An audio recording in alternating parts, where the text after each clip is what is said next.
He offered me £10,000 to lie to his entire family. All I had to do was pretend to be his wife for one weekend, 3 days at his family's country house, smile, hold his hand, call him darling, and let his grandmother believe that her grandson had finally found love. That was all. 3 days of pretending and £10,000. I said yes before he even finished explaining. I need you to understand how desperate I was, so you do not judge me too quickly. My name is Ava. I was 24 years old and I was drowning. My mother had been ill for 2 years. The treatment was expensive, more expensive than I can tell you. I worked 2 jobs, a cafe in the morning and a bar at night, and still it was never enough. Every month I fell a little further behind. The letters from the bank grew angrier. I had sold almost everything I owned. I lay awake at night doing sums in my head, the same hopeless sums over and over. £10,000 would not fix everything, but it would buy my mother 3 more months of treatment. 3 more months. And there is nothing in this world I would not have done for 3 more months. Let me tell you what my days were like, so you understand. I woke at 5 every morning. I opened the cafe at 6. I worked until 3, on my feet the whole time, smiling at customers, carrying trays, wiping tables. Then I went home, checked on my mother, made her lunch, gave her medicine, sat with her for an hour. Then I changed my clothes and went to the bar, where I worked until midnight, pouring drinks for people who did not see me, laughing at jokes that were not funny, because a friendly barmaid earns more in tips. I got home at 1 in the morning. I slept 4 hours. Then I woke and did it all again. I did this 6 days a week. On my 1 day off, I did the washing, the cleaning, the shopping, and I sat with my mother, and I tried to pretend to her that everything was fine. She worried about me. A sick mother should not have to worry about her healthy daughter, but she did, because she could see what it was costing me. "You're wasting your youth on me," she said once, crying. "I'm holding you back." I told her that was the most ridiculous thing I had ever heard. I told her she was the reason I got up every morning. Both of those things were true. And still, it was not enough. The money was never enough. Every month, the hole got deeper. So when a man I had served coffee to walked back into my cafe one rainy afternoon and offered me a strange, impossible deal, I did not laugh. I did not say no. I listened. His name was Julian Hart. He was tall, well-dressed, and very serious. He was the kind of man who looked like he had never worried about money in his life, and I later learned that he never had. His family was old and rich. The Harts owned half the county, it seemed. "I'll come straight to the point," he said, sitting across from me at a small corner table. "This weekend is my grandmother's 80th birthday.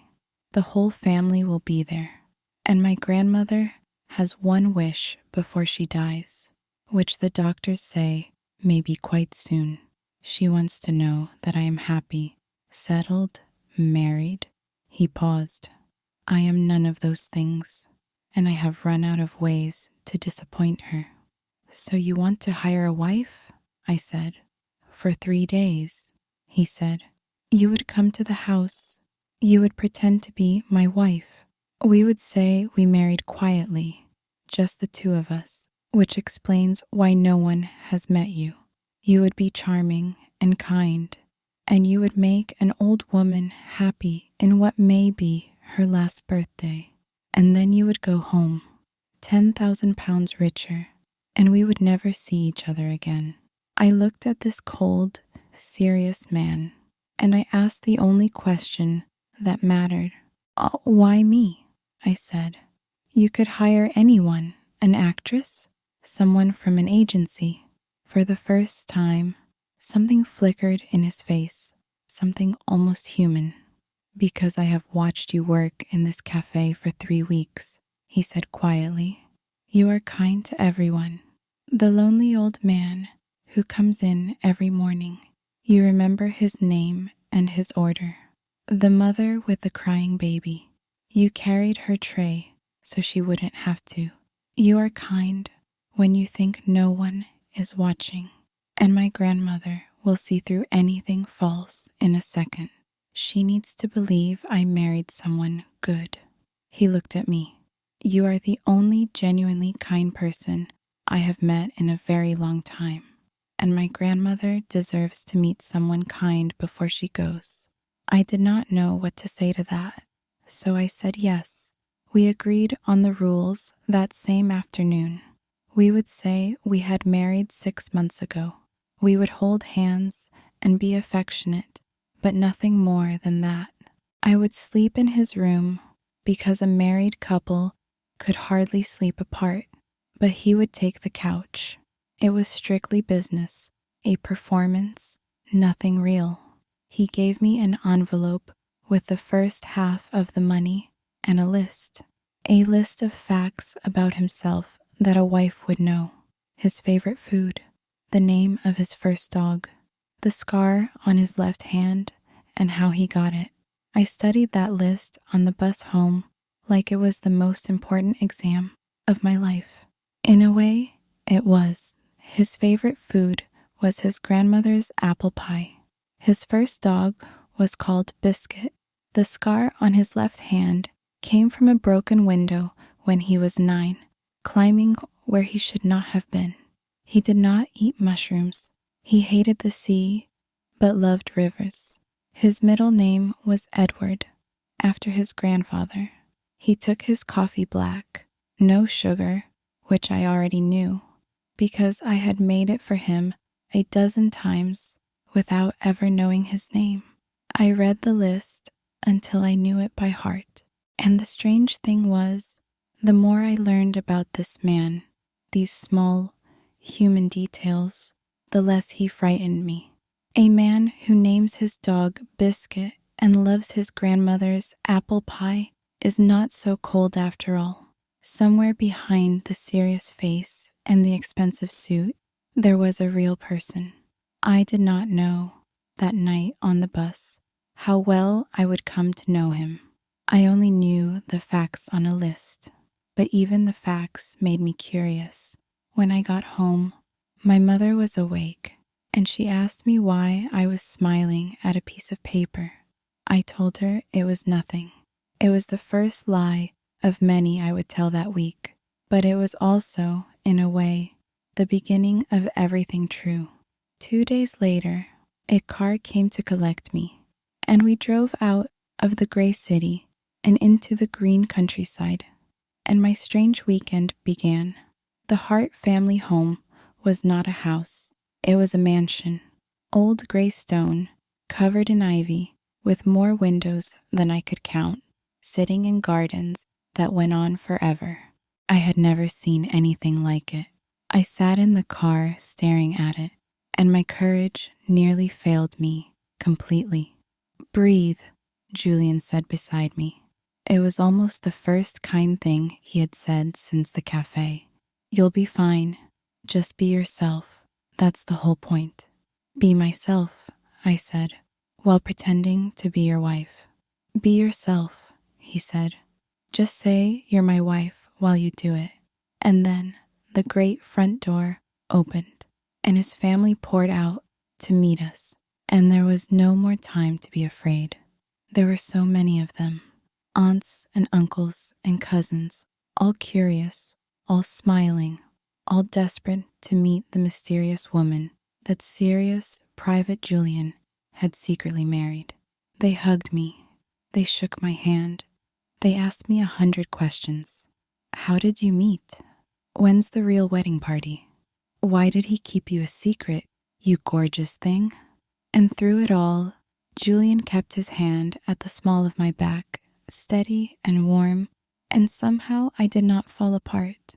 There was one person, though, who did not smile, a cousin named Marcus. He was about Julian's age, sharp-eyed and cold, and he watched me from the moment I stepped out of the car with a look that made my stomach turn.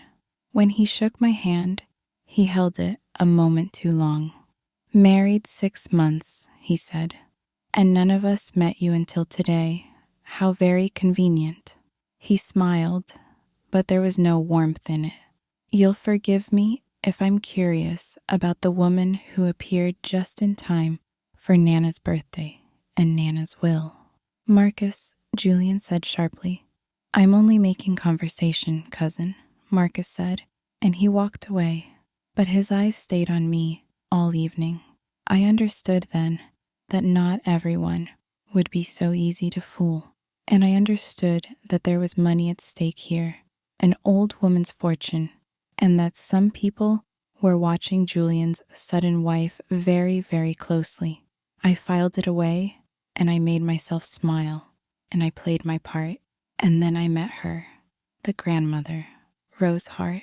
She was tiny. She sat in a chair by the window in a room full of afternoon light, wrapped in a soft blue shawl, and she was clearly very frail. But her eyes were the sharpest, brightest, most alive eyes I have ever seen. When Julian led me to her, those eyes fixed on me and did not let go. "So," she said. Her voice was thin but clear. "You are the one who finally caught my grandson." "I am," I said. My heart was pounding. This was the moment. This was the person I had to fool. "It's a great honor to meet you, Mrs. Hart. Call me Rose," she said. "Or Nana, if you're brave. Come here, child. Let me look at you." I knelt down beside her chair. She took my face in her two thin, cool hands, and she looked at me for a long, long moment. I felt as though she could see straight through my skin, straight into every lie I had come here to tell.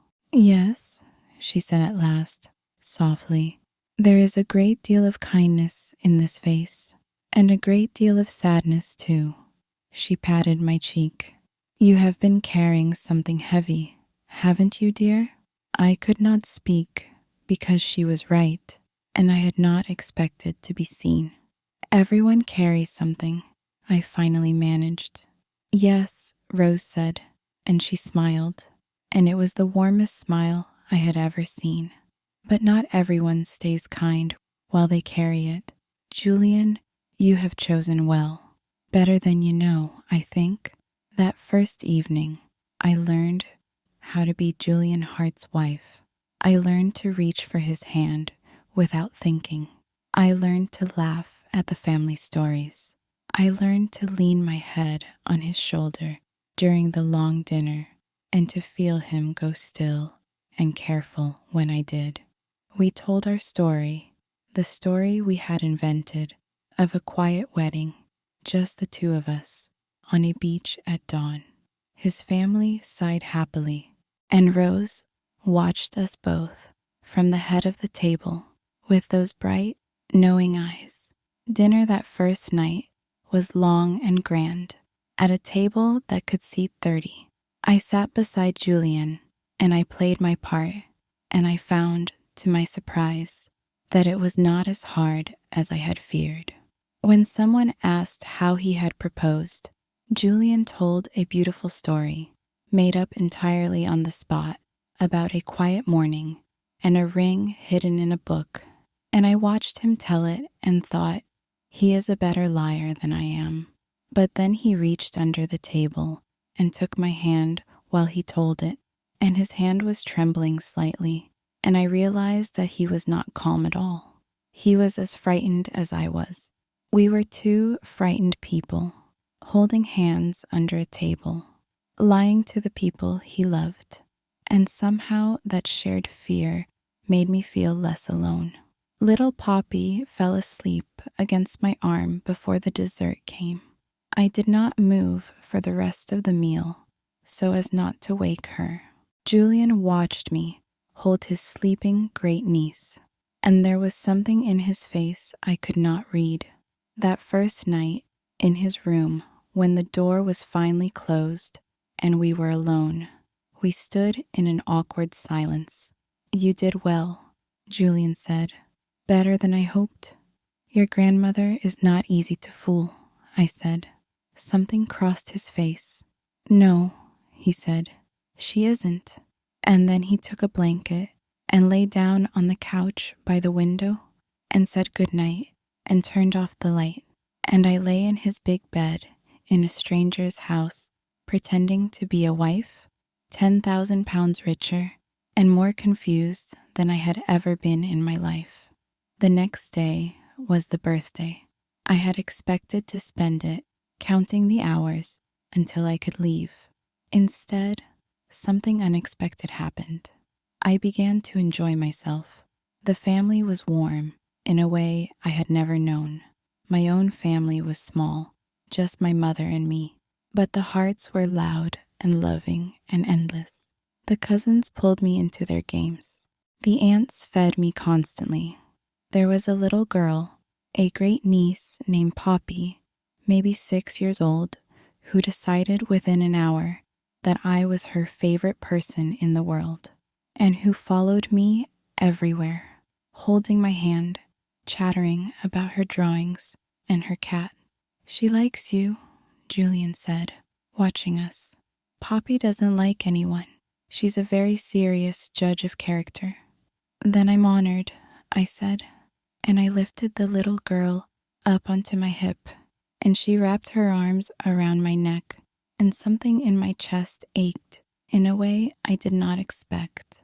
I had spent so long taking care of my sick mother that I had forgotten what it felt like to simply be part of a family, to be surrounded by noise and warmth and people who wanted you there. For a few hours, I let myself pretend it was mine. Not the money, not the deal. This, the warmth, the belonging. And it was the sweetest and the saddest thing I had felt in years, because I knew that on Sunday it would all disappear and I would go back to my 4 hours of sleep and my 2 jobs and my mother's medicine. And this golden house full of laughter would become a place I once visited in a life that was never really mine. And Julian, my fake husband, slowly, over the course of that long golden day, began to change. The cold, serious man from the cafe began to disappear. Around his family, around me, he softened. He laughed, a real laugh, at something a cousin said, and I realized I had never heard him laugh before. He told a story about falling out of a tree as a boy, and his eyes were bright. And once, when I was talking to Rose, I looked up and found him watching me across the room with an expression I could not name. When he saw me catch him, he did not look away. He smiled. It did something to me, that smile, something I had not agreed to in our deal. Early that morning, before the house woke, I could not sleep, so I went down to the kitchen to make tea. Julian was already there, standing at the window in the gray dawn light, a cup in his hands, watching the mist lift off the gardens. He looked different in that light, younger, softer, without the weight of the performance, without his family watching. He was just a tired man alone at dawn. "Couldn't sleep either?" he said. "No," I said. I made my tea, and I came and stood beside him at the window. We did not speak for a while. The garden was silver and still. "I want to thank you," he said quietly, "for yesterday, for being kind to Poppy, for sitting with Nana. You didn't have to do any of that. It wasn't in the deal, but you did it anyway, because that's just who you are." He turned to look at me. "I hired you to pretend to be a good person, Ava. I didn't expect you to actually be one. I think I forgot that they still existed." "They do," I said softly. "There are more of us than you think. You just have to stop looking only at the people who want your money." He was quiet for a moment, Then he said, "You know the funny thing? You're the first person in years who has looked at me and not seen the heart fortune. You look at me like I'm just a person." "You are just a person," I said. "A person who names his dog Biscuit and can't sleep at dawn." He laughed softly into the quiet kitchen, and for a moment the space between us was very warm again, the way it would be that night on the dance floor. Then the house began to stir above us, and the day began, and we stepped back into our roles. But something had shifted, standing at that window in the dawn, something small and real that neither of us was brave enough to name yet. That afternoon, Rose asked to speak with me alone. I sat with her by the window in the golden light, and she held my hand in her thin one. "Tell me about your mother," she said. I froze. "How did you?" "You have the look of a girl who is caring for someone," Rose said gently. "I know that look. I wore it myself once for my own mother. Tell me." And I do not know why, but I told her. Not the lie, the truth. I told her my mother was ill. I told her about the treatment and the money and the long nights and the fear.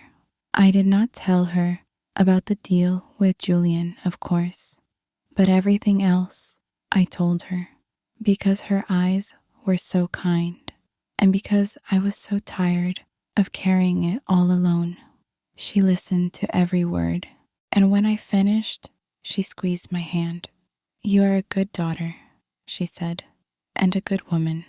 My grandson is very lucky. I hope he knows it." She paused, and her bright eyes searched my face. "Does he know it, Ava? Does he treat you well?" I hesitated. "He's a good man. He's just careful with his heart." "Yes," Rose said sadly. "He has always been that way. He was hurt, years ago. A young woman he loved very much, who only wanted his money. When she left, she took something from him. His trust, his softness. He built a wall so high that I feared no one would ever get over it." She looked at me. "But you seem to have climbed it. I have not seen him laugh like he laughed today in 5 years." I did not know what to say, because Rose thought that laugh was for me, his loving wife. And the terrible thing was, I was beginning to wish it were true. That night, there was a party. The great old house filled with light and music and 100 guests. And at some point in the evening, a slow song began to play, and Julian appeared before me and held out his hand. "We should dance," he said. "People will expect it." So we danced, and it was not like the hand-holding or the laughing at dinner, which were part of the performance. This was something else. He held me close, one hand warm against my back, the other holding my hand against his chest, and I felt his heart beating, fast, faster than a man just performing would need it to beat. We moved slowly together in the candlelight. I could smell him, clean and warm. I could feel the strength of him, and underneath it, somehow, a kind of nervousness, as if this powerful man was afraid of me, of what was happening.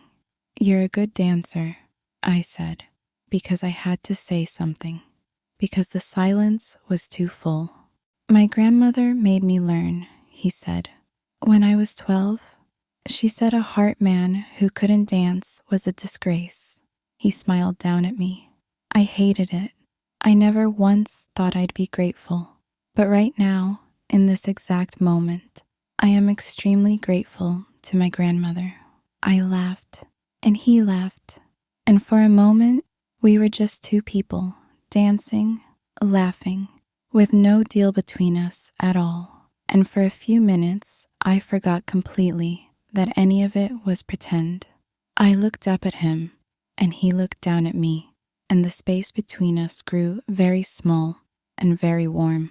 "Ava," he said quietly, just my name. And then, across the room, someone dropped a glass, and it shattered, and the spell broke, and we stepped apart, both of us breathing a little too fast, both of us pretending nothing had happened. Later that night, in his room, the careful silence between us was different, heavier. "I have to tell you something," Julian said. He was standing by the window, not looking at me. "This weekend was supposed to be simple, a performance, a favor paid for, but it hasn't been simple, not for me." He turned to face me. "When I watched you with my grandmother today, when we danced, I stopped pretending somewhere along the way, and I don't know when it happened, but it stopped being an act. My heart was pounding so hard I could barely hear." "Julian," I said, "you hired me. There's money. It's a job. If we let it become something real and then it falls apart, I don't think I could." "I know," he said. "I know. That's why I'm telling you now, before the weekend ends, before you go home, and I convince myself I imagined all of it. I don't want you to be my wife for a weekend, Ava. I think I want you to be my wife for real. And I have never said anything like that to anyone in my life." I wanted to believe him, but I had learned, in 24 hard years, not to trust things that seemed too good. "You barely know me," I said. "I know that you are kind when no one is watching," he said. "I know that you gave up everything to care for your mother. I know that you told my grandmother the truth about your life today, because I heard some of it, and it broke my heart. I know more about who you really are than I have ever known about anyone. The rest, I want a lifetime to learn." I did not have an answer. It was too much, too fast, too impossible. So I said the coward's thing. "Let's just get through tomorrow," I said. "Then we'll see." He nodded, slowly. "All right," he said. "Tomorrow." But we did not get to see, because the next morning, everything changed. Rose did not come down for breakfast, and then there was a doctor, and hushed voices, and Julian's face going white as he ran up the stairs. Rose had grown very weak in the night. The family gathered, frightened and quiet, in the great hall. I did not know what to do. I was not really family. I was a hired stranger. So I stood at the edge of it all, feeling like a fraud, until a nurse came down and said that Rose was asking for someone. She was asking for me. I went up to her room. She lay small and pale in the great bed, but her eyes were still bright. She smiled when she saw me and patted the bed beside her. "Sit, child," she whispered. "I don't have much strength, so I'll be quick." I sat. I took her thin hand. "I know," she said. "You know what, Nana?" I said. "I know it isn't real," she said. Her bright eyes held mine. "The marriage. I've known since the moment you walked in. My grandson doesn't have a wife. He would have told me. He tells me everything. That boy, even when he thinks he doesn't." I felt the blood drain from my face. "Rose, I'm so sorry. I can explain." "Hush," she said, and she smiled. "I'm not angry. Do you know why? Because I have watched you both this weekend. And whatever arrangement brought you here, whatever lie you agreed to tell an old woman, it doesn't matter. Because somewhere between Friday and today, it stopped being a lie. I have seen the way that boy looks at you. I have not seen him look at anything that way since he was small. That is not pretend, Ava. That is the realest thing I have seen in years." Tears were running down my face now. "I let you both keep your little secret," she went on, "because I wanted to see what would happen. I wanted to see if my grandson could love again before I go. And he can, because of you. So I have one last wish. not for a fake wife, for a real one. She squeezed my hand with the last of her strength. Don't run from it, child. I know you're frightened. I know your life is hard, and love feels like a risk you can't afford. But real things are rare. When you find one, you hold on with both hands. Promise me you won't run. I promise, I whispered, and I meant it. Rose's heart died 2 days later, peacefully in her sleep, with her family around her. And the last thing she ever said to me when I sat with her that final morning was, "Thank you for making my grandson laugh again." I stayed for the funeral. I could not have left. And in those gray, sad days, something happened between Julian and me that no amount of money could have bought. We grieved together. We held each other up. The pretending was long gone, burned away by real sorrow and real comfort. What was left was simply the truth. The night before the funeral, I found Julian alone in the garden, in the dark, sitting on a bench beneath the old tree. He was not crying. He was just sitting, very still, staring at nothing. I sat down beside him. I did not say any of the useless things. I just took his hand. "She was the only one who ever really saw me," he said at last, his voice rough. "My parents saw a heart, an heir, a name to protect. But Nana saw me, just me. And now she's gone, and I keep thinking, who will see me now?" "I see you," I said, and I was surprised to find that it was true, completely true, and that I was not afraid to say it. "I've only known you for 3 days, Julian, and half of it was pretend. But the half that was real, I saw. I see you." He turned and looked at me in the dark, and his eyes were shining. "I don't want you to go home on Sunday," he said quietly. "I know that wasn't the deal. I know I have no right, but I don't. I don't want you to go." "Let's not talk about Sunday tonight," I said. "Tonight, let's just sit here. Let me just be here with you." And so we sat under Nana's tree in the dark, holding hands, two people who had started as a lie and become, somehow, the only real thing in each other's grief.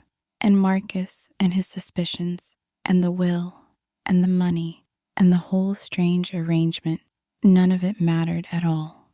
There was only this, only him, only the truth. We were both too frightened to name. On the day I was finally meant to leave, Julian walked me to the car. He was holding the second envelope, the rest of the money, my mother's 3 months. "Here," he said. "You've more than earned it, all of it and more, whatever you need for your mother, for as long as you need it. That's not part of any deal. That's just me." I took the envelope, and then I looked at this man, this careful, wounded, wonderful man, and I remembered my promise to Rose. "I know you're frightened. Don't run." "I don't want it to end here," I said. "The pretending is over, but I don't want the rest of it to be over. I made your grandmother a promise. I promised her I wouldn't run from something real." I took a breath. "So I'm not running. If you meant what you said, if it was real for you too." Julian's careful face broke open into the most beautiful, relieved, joyful smile I have ever seen. "It was real," he said. "It's the only real thing I have. Stay, Ava, not for a weekend, for as long as you'll have me." There was, I should tell you, one more surprise.